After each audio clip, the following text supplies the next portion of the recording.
This channel does not promote any violent, harmful, or illegal activities. All content provided by this channel is meant for an educational purpose only. আরো একটা বড় খবরের দিকে নজর রাখতে হচ্ছে। বোম চার্জ করব কোনো দুষ্কৃতী বলছে না। এই হুমকি কে দিচ্ছে? খোদ রাজ্যের প্রাক্তন কারামন্ত্রী। বড় খবর, তৃণমূলের বিধায়ক উত্তম বারিকের অনুগামীদের হুমকি দিচ্ছেন অখিল গিরি। বড় খবর এই মুহূর্তে, বোম চার্জ করব বলছেন তৃণমূলের রাজ্যের প্রাক্তন কারামন্ত্রী, তৃণমূল কংগ্রেস নেতা।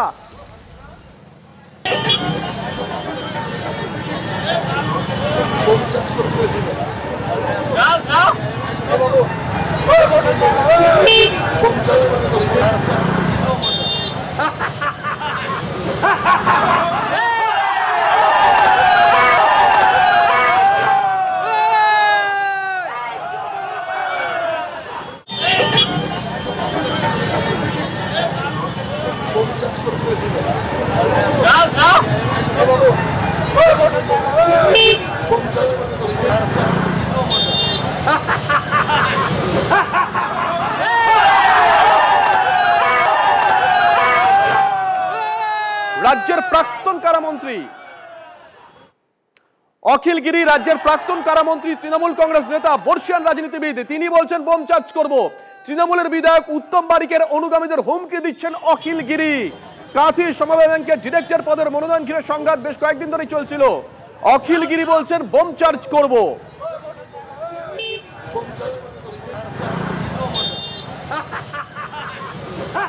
কনিষ্ক আমাদের সঙ্গে রয়েছেন, আমাদের সহকর্মী কনিষ্ক। অখিল বাবু তো বিতর্কের পর বিতর্কে জন্ম দিয়ে যান, এবার কি এমন ঘটলো যে এই বিতর্কে জন্ম দিলেন উনি?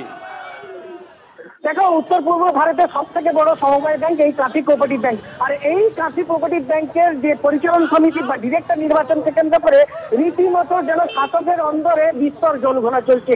প্রত্যেকেই কিন্তু দাবার চাল, এক চাল দু চাল করে প্রত্যেকেই কিন্তু দিচ্ছেন শেষ পর্যন্ত। অর্থাৎ গতকাল যেমন মনোনয়ন জমা তোলাকে কেন্দ্র করে যেখানে অস্থিরতা তৈরি হয়েছিল, পাশাপাশি দেখা গেল আজকে অর্থাৎ মঙ্গলবার সকাল থেকেই কিন্তু উত্তম বারিক অর্থাৎ পূর্ব মেদিনীপুর জেলা পরিষদের সভাধিপতি উত্তম বারিক বসি এবং নজর থাকবে কনিষ্ক, নজর থাকবে, নজর রাখো।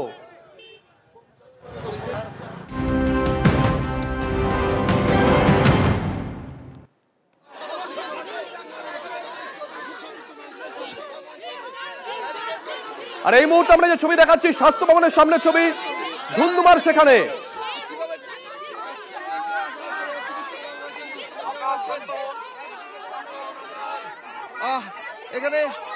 এখানে মাইকে ঘোষণা চলছে, এই ছবিটা দেখাবো, মাইকে ঘোষণা চলছে।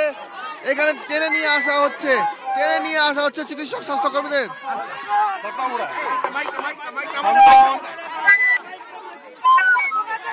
এখানে স্বাস্থ্য ভবনের সামনে স্যালাইন কাণ্ডে উত্তাল পরিস্থিতি।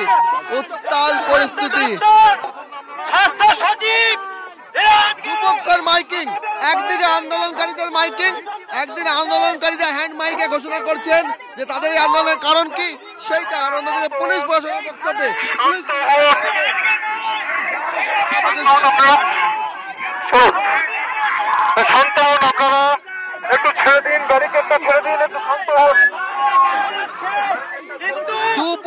দুপক্ষই হাতে মাইক নিয়ে ঘোষণা করে যাচ্ছেন। এক পক্ষ বিক্ষোভের কারণ, কেন তারা বিক্ষোভ, কি সম্পর্ক আছে? স্বাস্থ্য পুলিশ আমাদের ডাক্তারদেরকে মারছে। আজকে মেদিনীপুরে মায়েরা মারা গেছে, 3 জন মা মৃত্যুর সঙ্গে পাঞ্জা লড়ছে। আর কতজনের জীবন গেলে তবে এই স্বাস্থ্য সচিব, স্বাস্থ্যমন্ত্রী, অন্যদিকে পুলিশের তরফে টানা তাদের শান্ত হওয়ার আহ্বান। আপনাকে কেউ টানেনি, আপনি শান্ত হন, এদিকে আসুন। স্যালাইন কাণ্ডে একজন প্রসূতির মৃত্যু, বাকি 3 জন, তাদের 3 জন সংকটজনক অবস্থায় চিকিৎসাধীন। এই পরিস্থিতিতে সেখানে যারা MSc medical service centre, service doctors forum, nurses ইউনিটের তরফে যে বিক্ষোভ, সে বিক্ষোভকে তুলকালাম কাণ্ড। আরো একবার কাটাকাটি।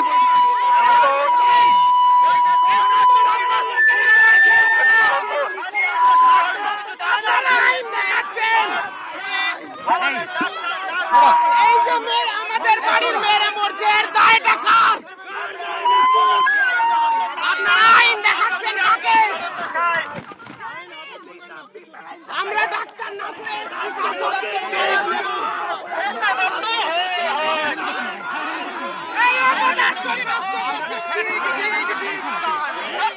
কি বলবে